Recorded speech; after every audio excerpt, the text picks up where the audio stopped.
आपल्या भारतीय जेवणामध्ये आता तुम्ही बघा तर बरेच असे शब्द आहेत, की जे वेगळ्या प्रांतातून आले आहेत. जसा बरिस्ता हा इटालियन वर्ड आहे.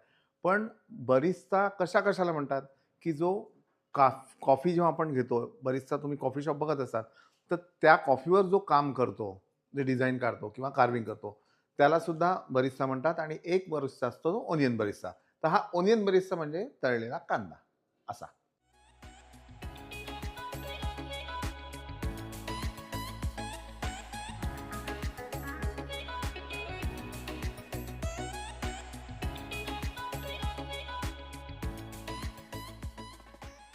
हे असं मोकळं करून ठेवायचं.